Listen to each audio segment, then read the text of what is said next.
All right, what up, people? It's your boy Chig from Guna Eagle Eye coming to you again with a brand new video. This time it is to review that wonderful, beautiful game. I saw Arsenal versus Spurs, and I ain't gonna lie to you, I needed a minute. I needed a minute to just get my emotions in check. I found myself like tearing up and getting all emotional and screaming my flat down and stuff. And it's what Arsenal does to you, man. And for me, I had a realization, that not only do we have our Arsenal back, but I'm in love with my club again. I'm in love with my club again. I'm in love with Arsenal. Um, what do I say, man? It had everything. It had a sending off. It had penalties. It had a little scuffle, and it had plenty of goals. But it had more than that. It had determination. It had fight. It had refusal to accept the result. And only Arsenal can do this, have their best first half of the season and go into it losing. It's just, oh, man, I'm so proud of the boys. I'm so proud of the boys. And listen, my plan is to try and do a live show with a few people a bit later or tomorrow or something. I'll let you guys know about that probably in my social medias. So do follow them at Colossal Chig, Gouda_Eagle_I1 on Insta. But to me, I think what was really good about the side was just we fought all the way. I thought, first of all, the people in the stadium were brilliant. They were just fantastic. They were constantly singing, making themselves known, making their presence known. And yeah, there was just a lot of determination in there, which I was so proud of the boys for that.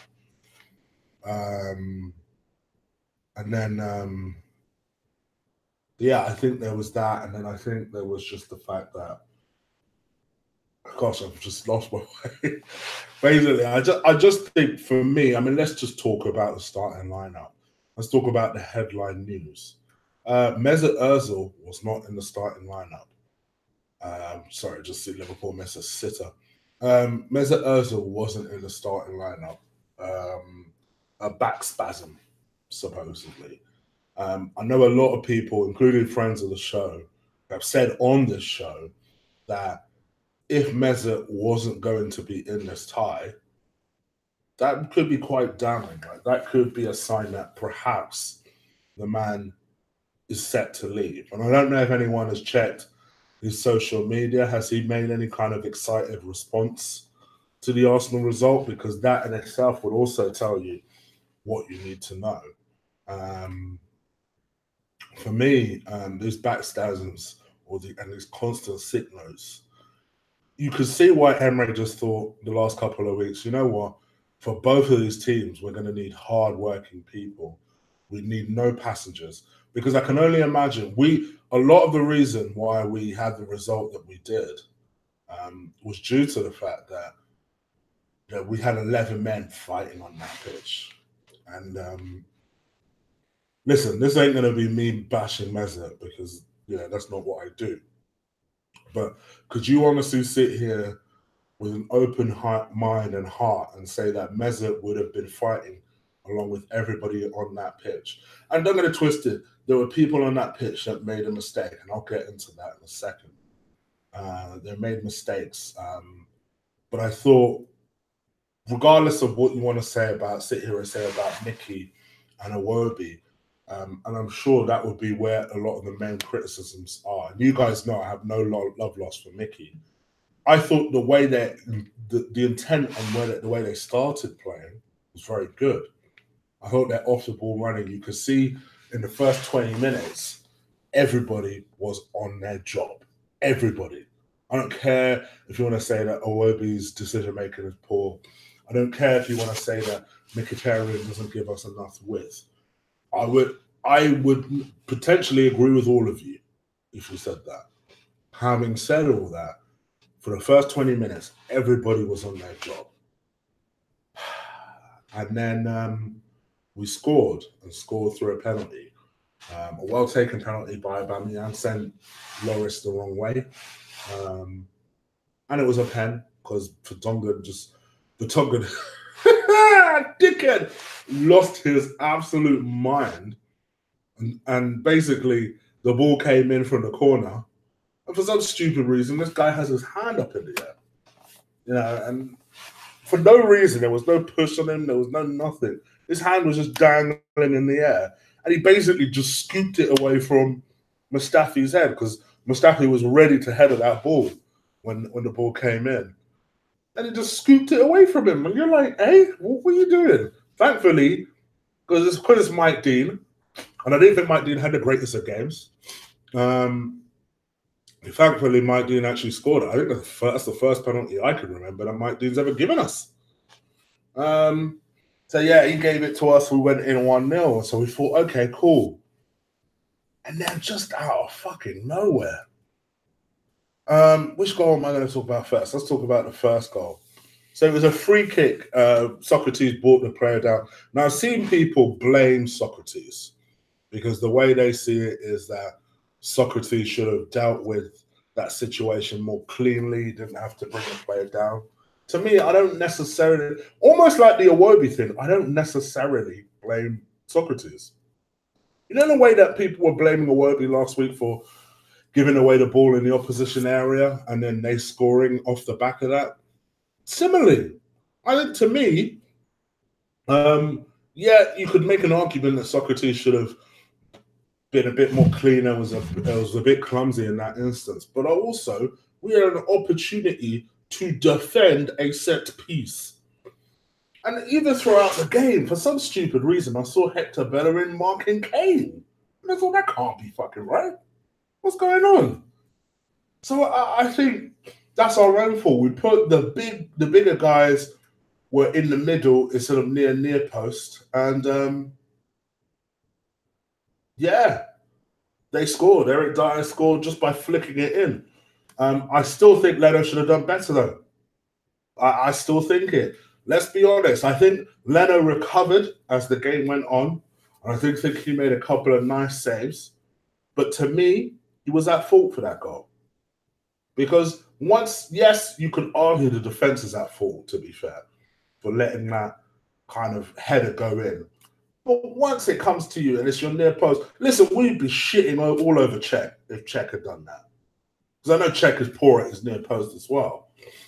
So for me, I think you've got to say the same thing about Leno. He has to be able to deal with that ball better, in my opinion. Then it was 1-1, and then before we knew it, because they were celebrating in front of us and we got wound up, it was just, we were pissed. Like, we were pissed. Because for some, I guess because Uber celebrated his goal in front of the Tottenham fans, Dyer thought, well, I'll respond in kind, celebrating in front of us. But then also in doing so, the Arsenal substitutes were there. So they were just pissed and it just all hell broke loose. But I ain't gonna lie, I was enjoying that. I like that shit. It's a fucking derby. This ain't an ordinary game. We hate you, you hate us. So I like that shit. What I didn't like was then maybe a couple of minutes later, the ball came in and you just think to yourself, hold on, just stay on your feet. Stay on your feet. Don't know why. Holding does his best impression of Mustafi, comes sliding in. Now, yes, people will say, yeah, but Son dived. And yeah, but... Yes, yeah, Son did dive. Of course he did. He made a meal of it. He felt barely a touch. Well, cool. I felt something. Let me go over. But why put yourself in that position in the first place, bro? You're 23 years old. These are the sort of mistakes you need to face the fuck out. You need to... And if Mustafi is the person you're learning from, find a new role model. Because Mustafi don't do it right. Even though Mustafi played well today. But that is not the type of shit you need to be doing. Don't give a referee an opportunity to make such a dumb mistake. So anyway, it was 2-1, and obviously by this point, the Arsenal players have lost their heads. We were picking up yellow cards left, right, centre. It's like half-time could not come quick enough. So then half-time came in. Emery clearly thought, fuck this, took Mickey off, took Iwobi off, put Ramsey on, put Lacazette on. And I'll be the first to admit, as a massive critic of Ramsey, he had a massive impact on this game. Make no mistake, in my opinion, for at least 2 of our goals, his off-the-ball running created space for those. And let's just be honest. Let's just be real here. And it was 2 magnificent finishes from Lacazette and Aubameyang. Aubameyang made it 2-2 with a wonderful, wonderful goal. Again, off the ball running created the space from Ramsey. And Aubameyang still had so much to do. I think it was slightly deflected as well. Just blasted it, and Lawrence had no chance. 2-2. And then Lacazette, there was an opportunity when the ball came to Lacazette. And you know, sometimes where you kind of run ahead of the ball, that Lacazette had to kind of turn. And I thought to myself, right, well, that's the opportunity gone. And somehow he still finished it off. I was like, yes. I was screaming the fucking house down. Screaming. Tear was coming down my eye and everything. I didn't realize I was so engrossed in this game. And that's where I realized I'm in love with this club. And then we got a fourth where clearly Tottenham just started committing players going forward. We hit them on the counter-attack. It fell to Torreira on the right. And Lacazette was right by him. If he had just slid it to Lacazette, it would have been an easy little goal for Lacazette. But Torreira was like, fuck this. I'm getting my first Arsenal goal today. And I don't care if this is an awkward angle. This thing's going in. He smashed that ball so hard. And I love Torreira. To me, he was my man of the match. I know I'm not doing player ratings right now. Spoiler alert, he's my man of the match. He was brilliant today. Brilliant today. And he deserved his goal. And that stupid rule that you get booked when you take off your top, he clearly did. My man took off his top. He was swinging it around. You could see how much it meant to him to score for Arsenal. You know, even when Ube got his second and he was banging the Arsenal crest, that's what you like to see from these players. Passion for the cause, passion for the club, you know? And honestly, we could have, if we pushed it, it could have been 5-2. That would have really given them nightmares. But I'm so happy, man. Emery's first derby win. People like Tim Sherwood could sit the fuck down. People like Paul Merson, our own legend, can sit the fuck down. People like Jamie Redknapp, who on the show was saying, "Oh, I just can't see Tottenham losing this game." Shut up, brother. Sit the fuck down. You know?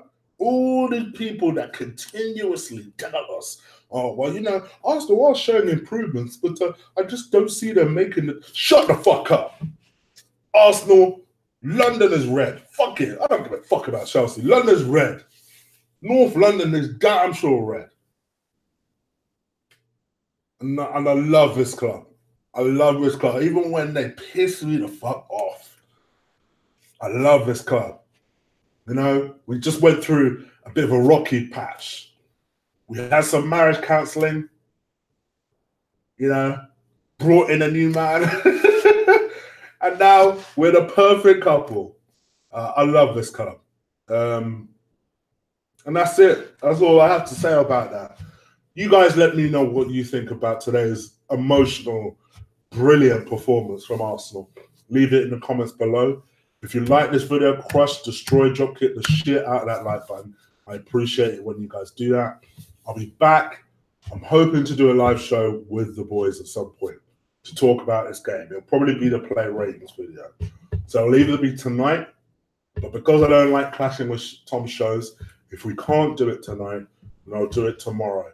But the best way of keeping an eye on when that will be is by following me on Twitter at Colossal Chig, Chig, or following me on Instagram, Guna_Eagle_I1. Or failing all that, just hit the notification bell after you subscribed. And that's pretty much it. So take care from me. Have a nice evening. Peace.